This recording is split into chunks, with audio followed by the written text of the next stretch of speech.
ഏറ്റവും സ്നേഹിക്കപ്പെടുന്നവരെ, ദൈവനാമത്തിൽ എല്ലാ മക്കളും സുഖമായിരിക്കുന്നെന്ന് ഞാൻ ആത്മാർത്ഥമായി വിശ്വസിക്കുന്നു. ഇന്നത്തെ നിങ്ങളുടെ ഏത് നിയോഗമാണെങ്കിലും സർവശക്തനായ തമ്പുരാൻ അതെല്ലാം സാധിച്ചു തരുമാറാകട്ടെ എന്ന് പ്രാർത്ഥിക്കുന്നു. സ്നേഹമുള്ളവരെ, നമുക്ക് നമ്മുടെ കർത്താവിൽ എപ്പോഴും ശരണം വെച്ച് അവനോട് ഒത്തുചേർന്നുകൊണ്ട് മുന്നോട്ട് പോകാം.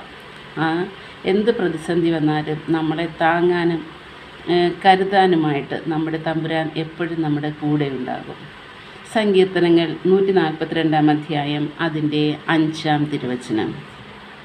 കർത്താവേ, ഞാൻ അങ്ങയോട് നിലവിളിക്കുന്നു, അങ്ങാണ് എൻ്റെ അഭയം. ജീവിക്കുന്നവരുടെ ദേശത്തുള്ള എൻ്റെ അവകാശം എന്ന് ഞാൻ പറയും.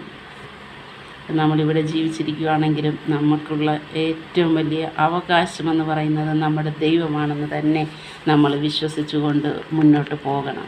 ആ ദൈവത്തിൽ പ്രത്യാശ വെച്ചുകൊണ്ട് നമ്മൾ മുന്നോട്ട് പോകുമ്പോഴത്തേനും നമ്മുടെ ജീവിതത്തിൽ എന്തൊക്കെ പ്രതിസന്ധികൾ വന്നാലും അതിനെല്ലാം തരണം ചെയ്യാനായിട്ടുള്ള ശക്തിയും കൃപയും ആ തമ്പുരാൻ നമുക്ക് തരും. ദൈവം എല്ലാ മക്കളെയും സമൃദ്ധമായി അനുഗ്രഹിക്കട്ടെ. ആമേൻ.